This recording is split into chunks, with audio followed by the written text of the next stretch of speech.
My Ghana Media TV is your number one channel for latest news updates, authentic source.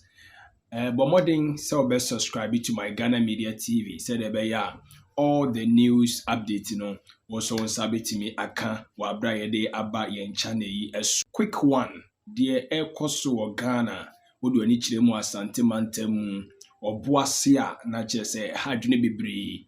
Na anano eye memenda na eno eye January 18th, 2025. Ɛna amanebɔ bɛtɔ odwa ekyire mu sɛ mmabunu bi a wɔn ɛwɔ ɔboase wɔn abɔ awura mu ɛwɔ ɛyɛ beaeɛ a aban akɔhwɛ agye asase ɛde ama dwumakuo a wɔn nso hwehwɛ agodie edi ho dwuma a yɛfrɛ wɔn sɛ Anglo Gold Asante Ghana. Na wɔn akɔbɔ awura mu wɔn aso ɛyɛ hɔnom a mmabunu no kɔɔyɛ no wɔn nso yɛ sɛ wɔn nso kotu fam agodie no bi. The friend said, galamsey no, and no be na komoko akosi be friend say illegal mining.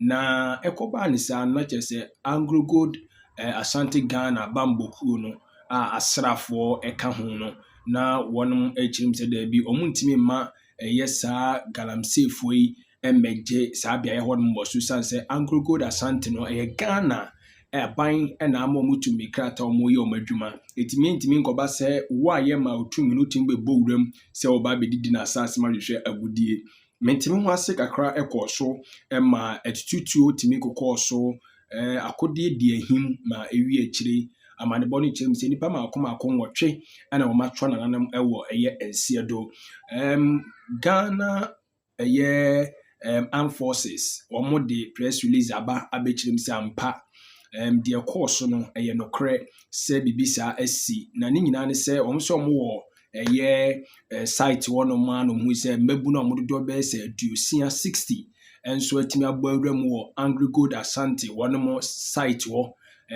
wɔn ba yɛn so na wɔn kuta akodeɛ bɔbɔ akodeɛ ne bi etuo nsekan gas cylinder ne ade ne nyinaa no ekeka ho bi a ɛyɛ Ghana Armed Forces for kyerɛ mu sɛ nkrofo yi ombowura mu maso e hɔ no mo de baaye and aposif asrafo no so kyerɛ mu sɛ no muntumi enhwɛ din sɛ mabunu no meto nhyɛ ɔmo so santi no they also did what they have to said they be ya ombɛbɔ ɔmo enkwa ho eban abɔ adwumayɛfo mo Anglo Gold Asante hɔnom ene ajapade aka bi ho eban ɛno na nam so a etutu course nipa nwɔtwe ɛto anam wɔnsie do Anglo Gold Asante as a company almost the press release about be confirm sampa the akoso ho no no eye no kre mabru ni bi nso aba be chichiro mu nsem a omo kire se kono omo kɔ ho no no manko so omo ne asrafo ne kokon ana so omo ne Anglo Gold Asante fo no ekɔ akokon de bi no omo kɔ se komo so ekɔpɛ baabi no omo so adridiri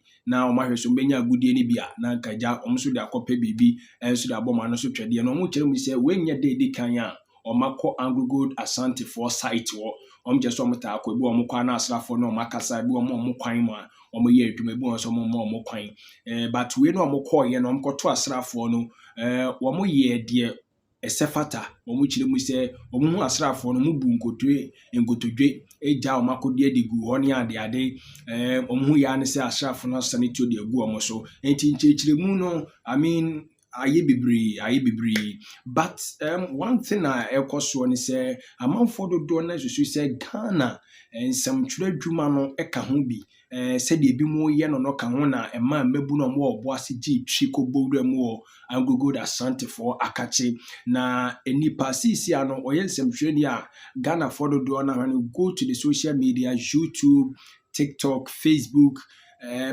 radio and the televisions no omo kana asempa say omo gide se on na tachiri anase ne nsem bi oka ye na ma mabu na wonom ewo eye oboase a ye from say galamsey for no omo ko bowura mu Anglo Gold Asante for akache eye owura Captain Smart a wodi ne dwumadi e ma media general Onua TV and Onua FM na wohwɛ ne show bi a woye ya na wo ka kire oboase mabru ni se omonkobo enwura eye Anglo Gold Asante for bebe omoye adwuma no esan se mabru no bre omunya adwuma nye ne ade na omonsa ase ne yede ama nkrofo ama omo yeso adwuma no omo no mabunu no komode wo mo eti omo nkobongura ho omo gidi yese anase Ghana for do na hu ni se sansem ya Captain Smart kan na nam so ama mabunu ni bi enso ekobowura mu ewo Anglo Gold Ashanti akowie kire nipa makoma konwotwe enso afri my whole lot of semtwerefo na akasa.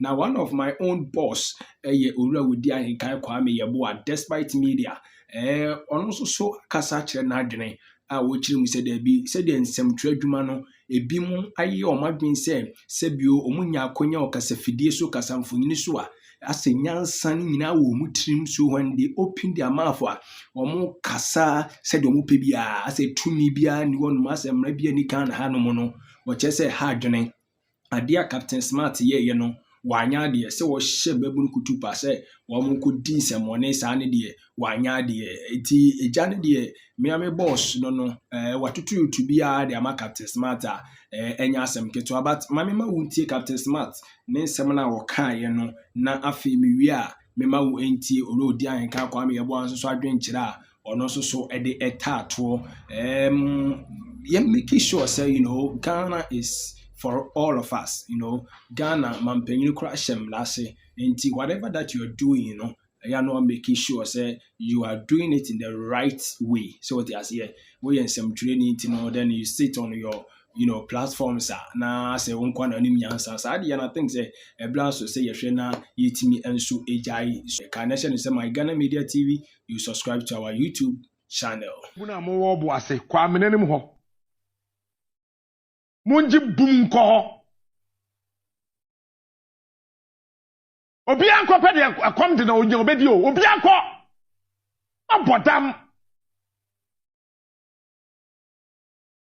munko.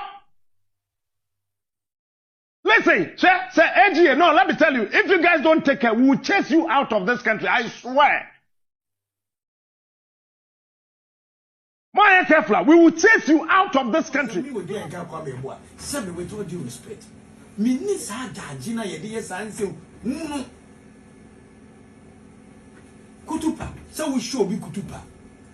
So we show be Kutupa, so we could gain some money. And some money in DNA, a walk in the field. And so, yan the one for yan careful. Yan of you say, yan radio suti, yan TV suti. In the end, will be cut you, just a yan kind of finer. Will be and near dim drop. Or I don't know you maybe I. When near you may be concerned, office to office, telephone to telephone. Woman of a bodyguard who take real uncle, really good for you. Really good, they don't have anything to protect. Into a money you go and farm home. Near see Abrabani say was it done shepe na ugum. Why na cars are an answer Why na cars are we live in a nation and some of the media guys think they are above the law. What is that Captain Smart? You need the award. What me invade will be privacy. Obi awari omisem no beto radio so. Nan also yen no kwado Dixie. And so mo kika fa no. And now we can be atam. Who is he? Why any Captain Smart or Yankopon? One only power they can why radio Juma our Ghana ha. One only the first morning show host Anna. Masa give us a break. Timmy catch a memory among Tonko or Blasi go face. Jesus Christ of Nazareth. Where do you see Ghana? And Nipa ne would is a 77 previous a 9. In Nipa ne would say 9. Into radio TV no transfer. Munya anything positive to discuss. Dansa ube samba buru kutu paso mkodi sense muwe. Nipa nkwasa be eyegina mo. Nipa we yedue ni abone tosa. Na hu kwasam. Ena me so hwie nyans munya mo so nyansa bebe pa da ni gimfo. Ya so son krofo bi so Ghana ha yan komasem. Ano manu aya enfo asem ko fa no so. This nation does not belong to any single radio presenter or TV presenter. No single radio presenter or TV presenter owns Ghana. No one. Mo amu ni dwuma bi di na mo jeje santa ka wogem no. Me odi anka ko me I don't have time for that. But say you bet na wa kan no atum. Na nipa bia no mu asem. Ebe ma nipa nso awu a. Na ye nyina ti radio so ne yake no tuma. Ye hypocrite. Ye nya atrom. Captain Smart say hu a wadi asem abunu kutupa. No makwa wi say it's not Ghana hacking and too much. Yeah, for no one will fear Captain Swat. One no behind you, and one guy one Nubian will be more Ghana. People go for fun penny for some like it come once and can put boom. Just so Jesus Christ of Nazareth. I will be in the national we are building people who can just shout on top of their voices and encourage the youth. When encouragement, inciting the youth. And this I will beg us what it does a radio presenter be. I could tell radio so TV so I catch him and say, Monko, go face of Massey. In Jama, when running, say, be born and penfon home when you're at the young from the council. Many pound, I could